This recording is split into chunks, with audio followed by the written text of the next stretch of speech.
Interrogative pronounce.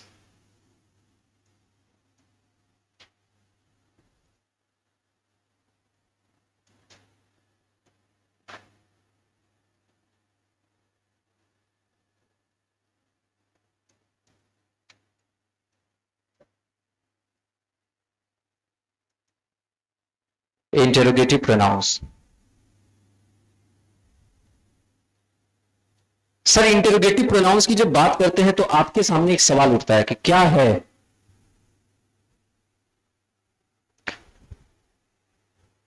कि interrogative pronoun. Starting के videos में बाबू थोड़ा सा आवाज खराब है, अभी जो चल रहा है उसमें आवाज सही रहेगा, कोई दिक्कत नहीं आएगा, ठीक है। इंटरोगेटिव प्रोनाउंस ज्यादा दिमाग नहीं लगाने का है, बस वो यूज किया जाता है किस चीज के लिए, नाम से ही समझ में आ रहा होगा इसका यूज किस लिए किया जाएगा।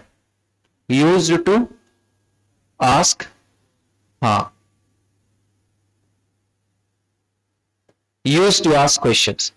क्वेश्चंस पूछने के लिए जिन प्रोनाउंस का यूज किया जाता है उसे ही इंटरोगेटिव प्रोनाउंस कहते हैं, जिसमें सबसे पहला नाम हमारे सामने निकल के आता है हु का। हु का हिंदी मीनिंग क्या होता है? कौन। अब यहां रिलेटिव प्रोनाउन नहीं है कि जो या जिसे कहेंगे, और दूसरा मीनिंग होता है किस व्यक्ति।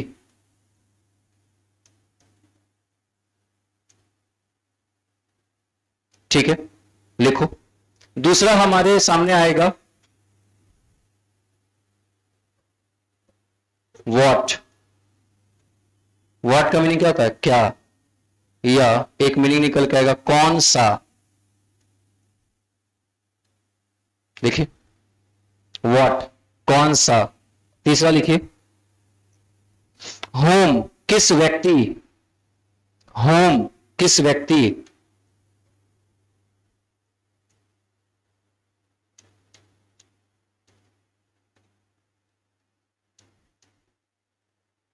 नेक्स्ट लिखिएगा विच,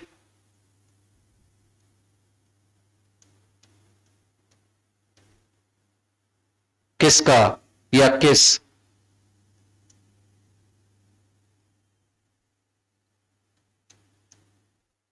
किसका मत लिखो, कौन सा लिखो, ज्यादा अच्छा। हुज में होगा किसका।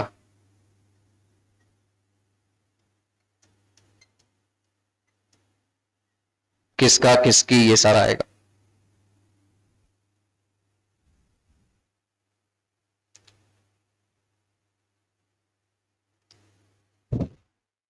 हो गया। अब एक चीज देखो, दो मीनिंग एक जैसा लग रहा है, कहीं कॉन्ट्राडिक्शन आपको दिखेगा। एक यहां पे आपको दिख रहा है कौन सा, और एक यहां पे दिख रहा है कौन सा। आपके मन में एक सवाल उठेगा कि सर कहां पे कब यूज करेंगे। व्हाट का भी मीनिंग कौन सा दे दिए, विच का भी मीनिंग कौन सा दे दिए। व्हाट का मीनिंग तो आज तक नहीं जानते हैं कि कौन सा होता है। व्हाट का मीनिंग तो हम क्या जानते हैं, लेकिन विच का मीनिंग तो जानते हैं कि कौन सा। अब समझो, दो कंडीशन निकल के आएगा और ये दोनों बहुत ही इंपॉर्टेंट कंडीशन। विच का यूज हम तब करते हैं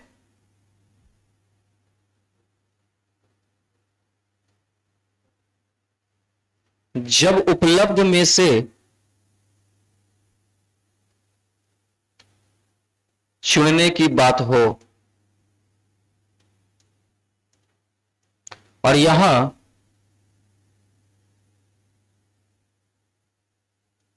जब उपलब्ध में से चुनने की बात नहीं हो।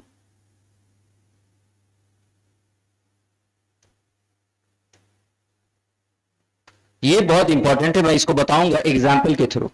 जब हम लोग एग्जाम्पल्स पे आएंगे तो वहां पे हम समझाएंगे कि आखिरकार जो सर ने ये बात लिखा है ये कौन सी बात है और क्यों ऐसा लिखा गया। इसको लिखो जल्दी से। सर यही इंटरोगेटिव प्रोनाउंस है और आप बचपन में इनका यूज जानते हैं, लेकिन जो अब मैं बताने वाला, what is your name, what kind of food this is, या फिर व्हाट ब्यूटीफुल गर्ल, तो वहां इंटरोगेटिव नहीं एक्सक्लेमेटरी सेंटेंस हो जाता है। तो आपको देखना क्या है कि आप एग्जामिनेशन में इनके यूज को समझिएगा। जैसे मैं कुछ क्वेश्चंस यहां पे लिख रहा हूं, जरा ध्यान से देखना।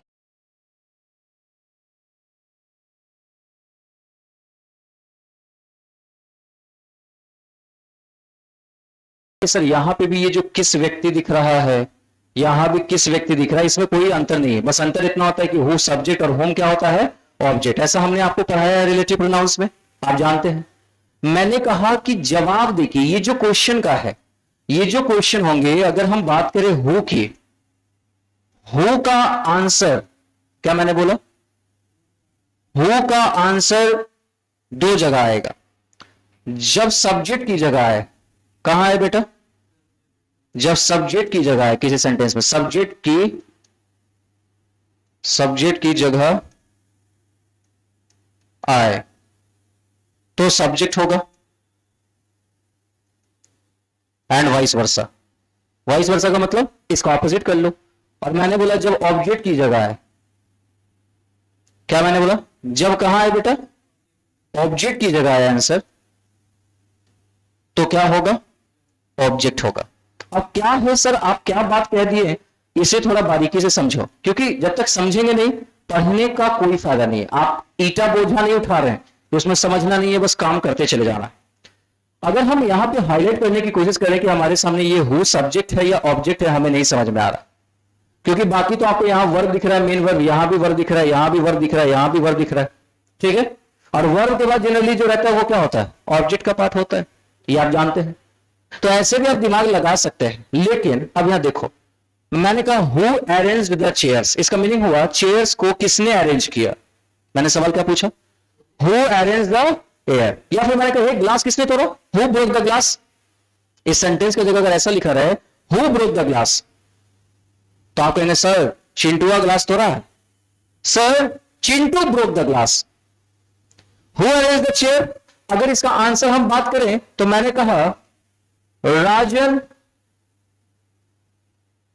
अरेंज्ड द, चेयर कौन अरेंज किया है जी, तो सेंटेंस आपने क्या बोला, राजन अरेंज्ड द चेयर्स। अच्छा, इस हु का जवाब कौन दे रहा है, इस हु का जवाब कौन दे रहा है बेटा। अच्छा, राजन का सेंटेंस में जगह कहां है, सब्जेक्ट है कि ऑब्जेक्ट है, सब्जेक्ट है वर्ब से पहले।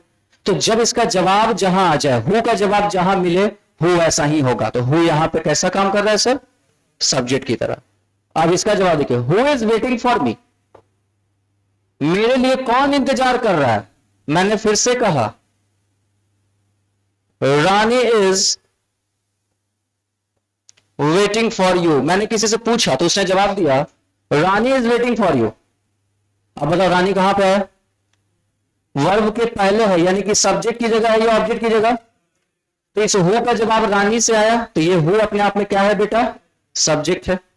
हु डिड यू सी, तुमने किसे देखा, मान लीजिए पास्ट है, मानना क्या ये पास्ट है, तुमने किसे देखा, तो इसका आंसर आएगा आई सॉ रानी, मैंने रानी को देखा। अब बताओ यहां रानी सब्जेक्ट की जगह था, यहां रानी कहां चला गया, ऑब्जेक्ट की जगह। तो अब बताइए यहां जो हु है बेटा, ये सब्जेक्ट की तरह काम करेगा या ऑब्जेक्ट, और इसका सब्जेक्ट होगा यू।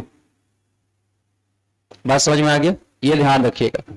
अगला देखिए, who keeps the money, money को किसने रखा, या मनी कौन रखता है, पैसा कौन रखता है। एक बच्चे से सवाल मान लीजिए पूछा गया, बच्चे ने कहा my father keeps the money. अब बताइए यहां पे जो माई फादर है ये कहां आया, सब्जेक्ट की जगह, तो हु का यूज यहां पे कैसा हो रहा है सर, सब्जेक्ट की तरह। तो बस यही ध्यान रखना है कि आंसर कहां आप दे रहे हैं, वही ये चीजें ध्यान रखेगा, क्लियर करेगा आपको। बात समझ में आ रहा है, तो ये बहुत इंपॉर्टेंट पॉइंट है। हालांकि ज्यादा आप इस पर दिमाग नहीं लगाते, कोई टीचर से इतना बताएगा नहीं, बस इंटरोगेटिव प्रोनाउन ये होते हैं और उन्होंने बता दिया, बात खत्म हो गया। इसको लिख लीजिए, फिर आगे की बात करते हैं, टेक योर टाइम। इसी कहानी में जब हम आगे चलते हैं तो यहां देखो मैंने कहा होम के बारे में भी वही चीज है, लेकिन थोड़ा सा डिफरेंस क्या है कि होम जो है ऑलवेज ऑब्जेक्ट है, ये ऑलवेज कैसा काम करेगा बेटा, ऑब्जेक्ट की तरह काम करेगा, ऑलवेज ऑब्जेक्ट।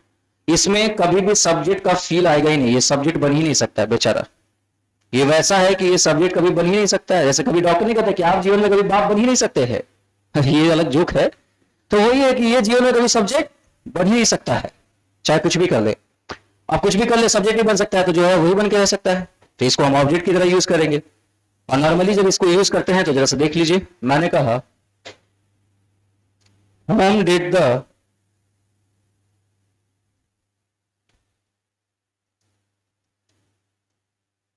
कमिटी अपॉइंट,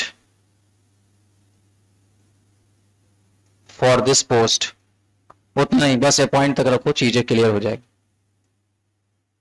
या फिर एक और एग्जाम्पल जो हम समझते हैं,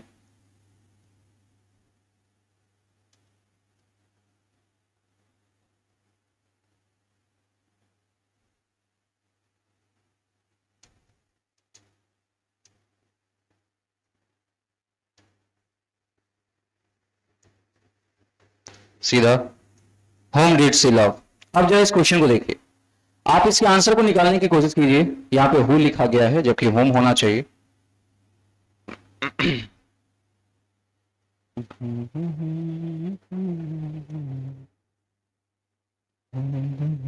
आंसर निकालो। Whom did the committee appoint, committee ने किसे अपॉइंट किया, किस व्यक्ति को अपॉइंट किया।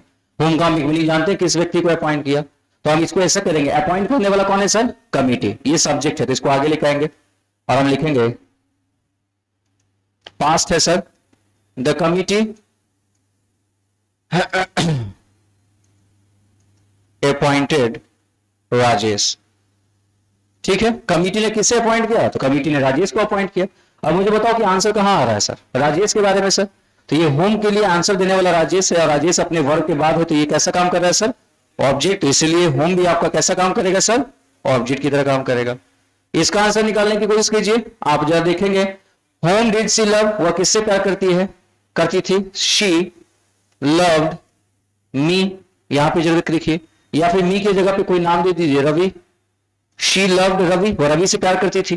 तो अब जब यहां पे बात समझ में आ गया तो आंसर जरा देखने की कोशिश करो, चाहे मी की बात करो चाहे रवि की बात करो, आंसर तो इस होम का ही दिया जा रहा है, बोलो हाँ या ना। तो ये कहां आ रहा है, सब्जेक्ट की जगह या ऑब्जेक्ट की जगह, वर्ब के बाद बेटा तो ऑब्जेक्ट की जगह आया, तो होम कैसा काम कर रहा है सर, ऑब्जेक्ट। ये एग्जामिनेशन में क्वेश्चन नहीं पूछा जाएगा, लिखो नहीं समझो, तो फिर बोलोगे पढ़ा क्यों रहे सर। ये पॉइंट आपके अंडरस्टैंडिंग लेवल को बढ़ाएगा लैंग्वेज पे। आप मेरे पास सिर्फ इसलिए नहीं पढ़ रहे कि एग्जाम क्रैक कर जाइए, एग्जाम के साथ वैसी चीजों को पढ़े जब आप कॉम्प्रिहेंसिव सेक्शन में जाएंगे, लैंग्वेज सेक्शन में जाएंगे, वहां पे सिर्फ ग्रामर का कोई रोल ही नहीं रहता है। Grammar is a part of English language, होके रह जाएगा, कोने में एक छोटा सा पार्ट है। सारा खेल होगा कि जो कुछ लिखा हुआ है आप उसको कितने बारीकी से और अच्छे तरीके से अंडरस्टैंड कर पा रहे हैं। All that matter is the understanding level, and understanding level comes from deep concept, thorough concept. ऊपर ऊपर नहीं कि बस पढ़ लिए समझ गए। आपने इससे पहले कभी नहीं सोचा होगा कि हु को हम सब्जेक्ट की तरह समझे या ऑब्जेक्ट की तरह समझे, वो भी कब, जब इंटेरोगेटिव बन रहा। रिलेटिव में तो सब्जेक्ट और ऑब्जेक्ट आ रहा था, रिलेटिव प्रनाउन। यहां कैसे काम किया ये आप लोग देख लीजिए, समझो। यहां पे हमने हाईलाइट करना है जो हमारे सामने चीजें। मैंने कहा हुज के साथ फादर, हुज के साथ कार, विच का यूज किया गया, आगे काइंड है, व्हाट का यूज है, यहां व्हाट का यूज है, और यहां पे विच रैबिट का यूज है। अब सब्जेक्ट ऑब्जेक्ट आप समझ चुके हैं कि जिसका आंसर जहां आएगा वो सब्जेक्ट और ऑब्जेक्ट होगा, इसमें कुछ बताने की जरूरत नहीं। मुद्दा क्या है कि हुज का यूज कब करते हैं। हुज का यूज हम तब करते हैं जब हम किसी के try to find the owner, जब हम उसके मालिक को या वो किसका है, या फिर टू शो रिलेशन, रिलेशन दिखाने के लिए यूज किया जाता है बेटा किसका, हुज का। ये बात समझिएगा। अब इस दोनों में जरा सेंटेंस को देखिए, लिखा है whose father is a doctor, किसके पिताजी डॉक्टर है। तो आप कहेंगे इसका आंसर देना होगा, तो आप लिखेंगे मोहन्स फादर। अब बताओ फादर का रिलेशन किससे दिखाया गया, मोहन से। तो ये हुज का काम है रिलेशन दिखाना या खोजना कि कौन है वो। तो Mohan's father is a doctor, बस वजह मोहन के पिताजी डॉक्टर है। अच्छा अच्छा, किसके पिताजी डॉक्टर हैं जी, अरे सर मोहन के पिताजी। तो आया है, नहीं सर आज नहीं आया, ठीक है।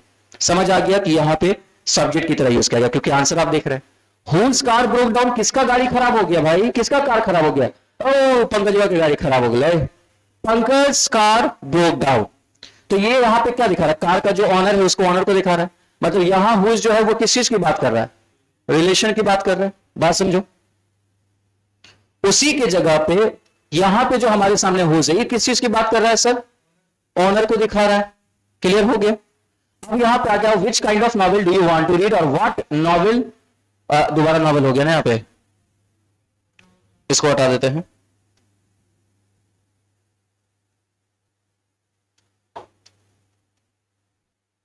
या तो व्हाट नॉवेल होगा या व्हाट काइंड ऑफ नॉवेल होगा, ठीक है।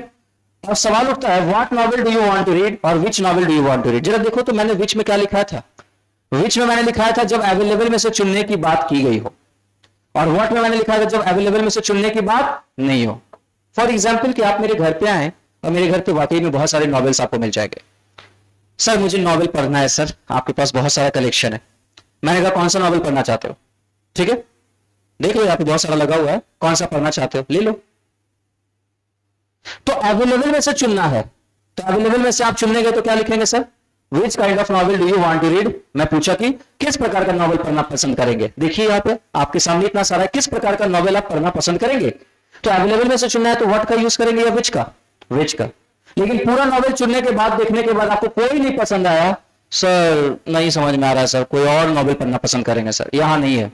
अब अवेलेबल में से आपको नहीं चुनना है, तो अब क्या कहेंगे व्हाट नॉवेल या what kind of novel do you want to read, मतलब कि अब भाई किस प्रकार का नॉवेल चाहिए, मेरे पास तो खत्म था। तो अवेलेबल है उसमें से चुनना है तो किसको यूज करेंगे, विच, और अवेलेबल नहीं है तो किसको यूज करेंगे, व्हाट का यूज करेंगे, दोनों सही है। उसी तरीके से विच रैबिट अराइव्ड फर्स्ट या रीच्ड फर्स्ट, कौन सा रैबिट पहले पहुंचा, तो द ब्लैक वन। तो कब सब्जेक्ट है कब ऑब्जेक्ट है आप समझ सकते हैं, कोई बड़ी बात नहीं है। तो ये याद रखिएगा, इसी तरीके से यूज होता है और आपका प्रोनाउन यहाँ पे कंप्लीट होता है, एंड होता है। अब हम लोग प्रैक्टिस वाले सेक्शन में जाएंगे और कल से हम लोग चैप्टर स्टार्ट करेंगे एडजेक्टिव, ठीक है, प्रोनाउन से ही रिलेटेड है, बहुत इंपॉर्टेंट है, इसलिए कल का क्लास बिल्कुल मत मिस कीजिएगा, स्टार्टिंग का क्लास है। हाँ बाकी जिसका ऐप पे है तो वो ऐप पे भी देख सकता है, ठीक है।